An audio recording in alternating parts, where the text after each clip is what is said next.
Assalamu alaikum, guys. So, in the last lecture, we actually deduced the spectrum of the frequency modulated signal. So, we actually find what is the spectrum of the frequency modulated signal, and we see the spectrum in the spectrum equation n varies from minus infinity to plus infinity. So, we'll start from actually in that lecture we have seen that spectrum will be though n is like minus infinity to infinity, means actually the spectral component all over the frequency band, which is actually not in like in practice which will not be the case. So our this lecture is the bandwidth of the frequency modulated signal. So what is our original signal was ST, the modulated signal AC, and cos twice by FCT plus beta sine.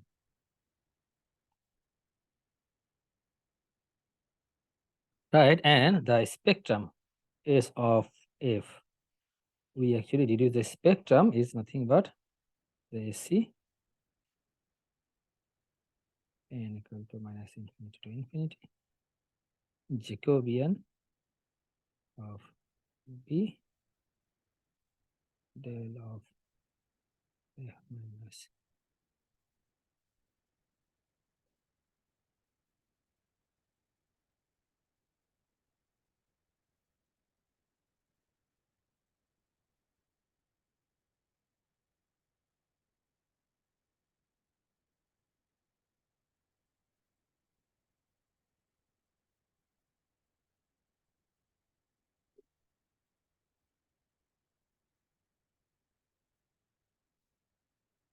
Okay, so this is the modulated signal, the spectrum of the frequency modulated signal. Here you can see that in theory the n varies from minus infinity to plus infinity, means the spectrum span spectrum is actually to the entire frequency band. However, this is not practical, since we know that the frequency modulated signal, the frequency modulated signal we are intend to modulate, we like to restrict to a certain transmission bandwidth, because we know that signal always occupy a certain bandwidth, right?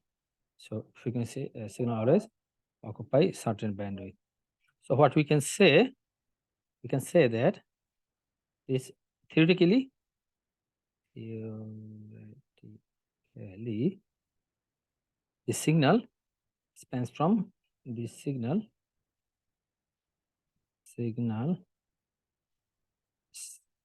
spans from minus infinity to plus infinity. You can see here, right? Here to here. Means, what does it mean? It means the frequency occupy the entire band. The frequency occupy entire band, entire frequency band. However, this is not a practical, so not practical. No signal can occupy the entire frequency band. It must be restricted. So we like to restrict to our frequency band also, right?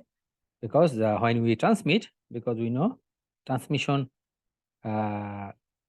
signal is only allocated to a certain bandwidth, right? Signals only allocated to like certain bandwidth.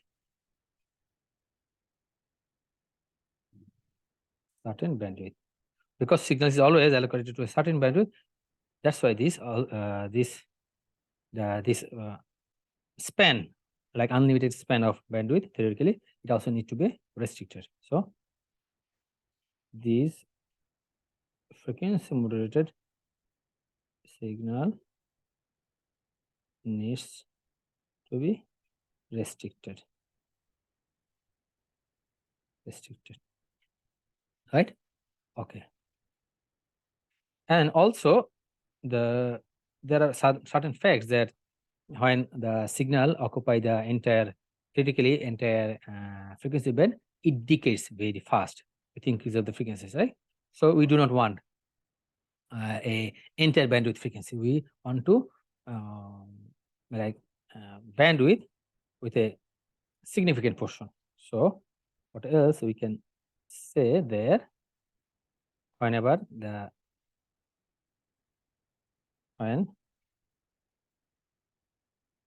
signal spans from minus infinity to plus infinity, like interband, typically frequency decays very fast. Frequency decayed very fast. Decayed very much means its amplitude got decayed. Okay. So what we like to find? We like to find the bandwidth that contains significant portion. So we like to find the bandwidth which contains significant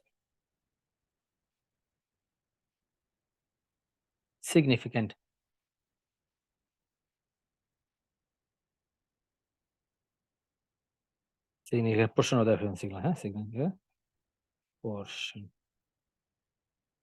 of frequency modulated signal or significant energy of this frequency modulated signal. So to do that, we need a bandwidth measure. So to do that, to do all these things, we need because we know these are the facts. To do that, we need, or we want to deduce or derive a bandwidth measure. So we need bandwidth measure or rule, because we want to take the significant portion of this signal, right? How? At what portion? So what should be the rule? So we need a bandwidth measure rule to compute this bandwidth, to measure bandwidth measure or rule to compute the bandwidth of the frequency modulated signal. Okay, so this rule we will be find in this lecture.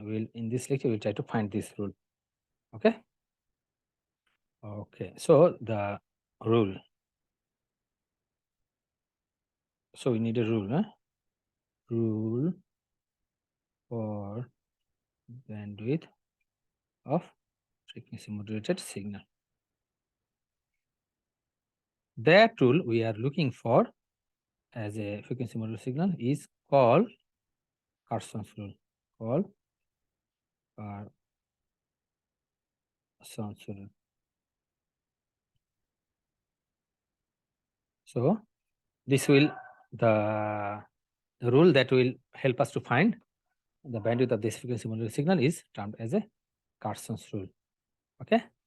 So this Carson's rule is actually intuitive rule, or it's a rule of thumb, or it's actually an approximation, which is a valid for which is quite valid for some specific cases. Okay. So this rule, Carson's rule, is a Carson's rule. It is actually a intuitive rule. Intuitive, or it's actually a rule of thumb.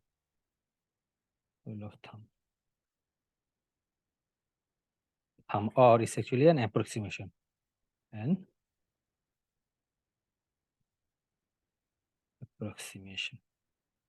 We actually approximate based on what? Based on two values. So we actually approximate this rule is based on the following observation. So it's based on following observation. So observation 1. So it's following two cases. For large value of beta, bandwidth will be bandwidth approximates to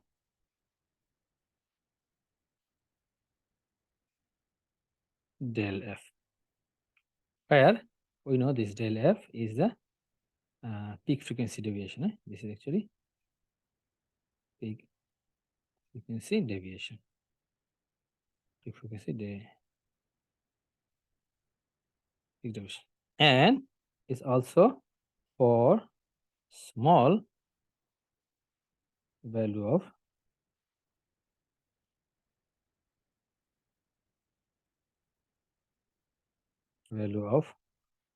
beta, bandwidth approximates to twice the maximum frequency. So it will be the double of this frequency or the maximum frequency of the modulated signal. So this is actually the maximum frequency of modulated signal. Modulated signal.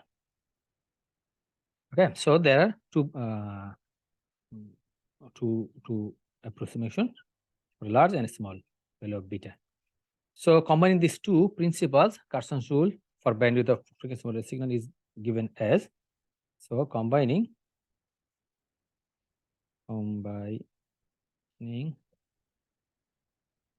these two like principle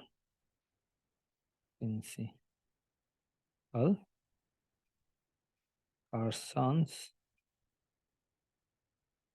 rule for bandwidth of frequency modulated signal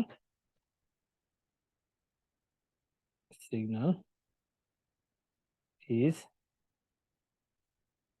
given as bandwidth approximates to 2 plus 1 plus 1 by beta of del f. This is maximum frequency deviation, right? So so this is maximum frequency deviation. This is actually maximum frequency deviation. This is maximum. This is actually modulation index. Modulation index. Okay, so for if this is the case, then for large beta, if beta is large, then what will happen? Then 1 by beta is almost approximate to 0. If this value becomes very large, this quantity becomes almost 0. 1 by beta becomes almost 0. Means this gives that bandwidth is what? Twice of del f. Okay? 2 into del f. Twice of del f. For small, so for small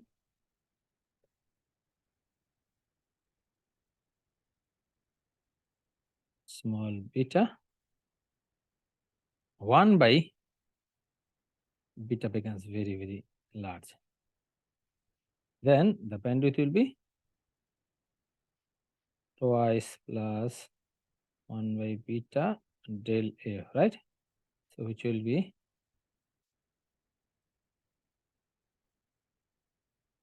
twice by beta. So approximation of del f. We also know that beta. What is beta? We know that beta is nothing but del f by fm. So we'll replace this value, right? Twice of beta is nothing but del f by fm. So del f can be crossed. So it's actually nothing but twice of fm, or approximate to twice by fm. Okay, so if this is the case, then if this is the case, so what is the B? final bandwidth of this formula. So if I put this B of to the Carson's rule, if I put it in the Carson's rule, so for ultimate bandwidth of this Carson's rule, ultimate bandwidth, so we can say B ultimate bandwidth of this Carson's rule, B bandwidth is twice of 1 plus 1 by beta of del of f, which we can actually all the previous formula we find for. So twice of, I can like expand this equation, twice by del f plus 1 by twice beta by del f. So twice of del f plus, now we know beta equal to del f by fm. Del f can cross, so twice of fm. Okay. Now this two term.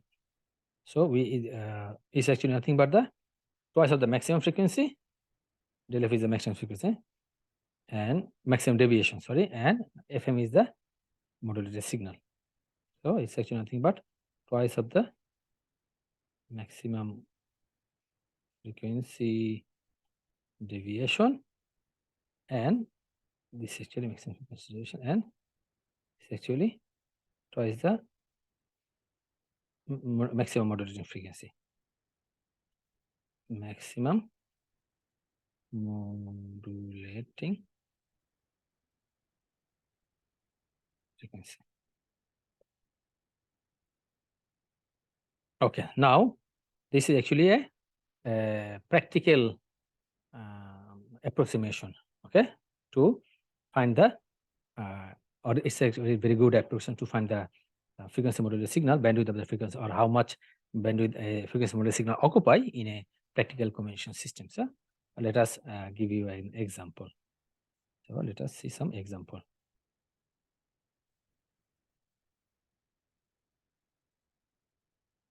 So a frequency modulated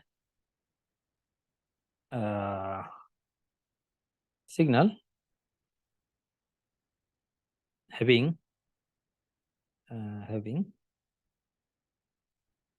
FC equal to 10 megahertz and del f deviation, maximum frequency deviation, is 50 kilohertz. So determine the bandwidth for FM modulated frequency, FM equal to 0.5 kilohertz, or FM equal to 50 kilohertz, or FM equal to 250 kilohertz. Okay, so this is the problem. So let us solve it for three cases. Okay, we have three different modulating frequency. Okay, so we know. Okay, so FM is given. So let's say for FM equal to first one. Okay, so case one, FM equal to 0.5 kilohertz. What is the del f?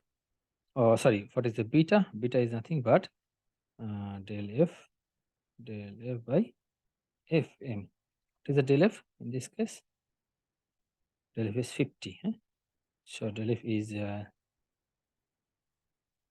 50 kilohertz and fm equal to 0.5 kilohertz, which is nothing but 100.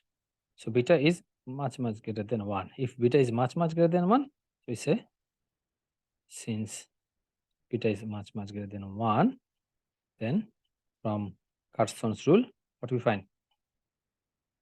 From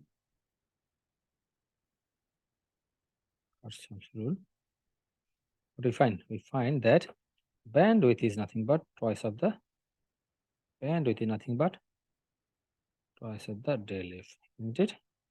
Twice into what is the del f? 50. 50 equal to 100 kilohertz.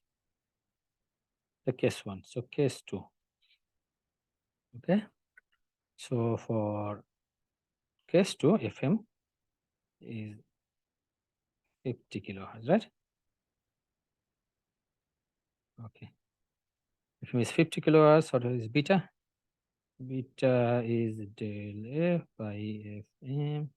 Del F is 50 and FM is 50 equal to 1. If this is the case, then bandwidth is nothing but 1 plus 1 by beta, which is actually 1 by 1, and del F, which is actually twice of del F, twice of del F, which actually del F is 50, so it's actually, so 4 del F, 4 del F, actually 4 of del F, so it's 200 kilohertz. So for case 3, same thing, FM equal to 250 kilohertz.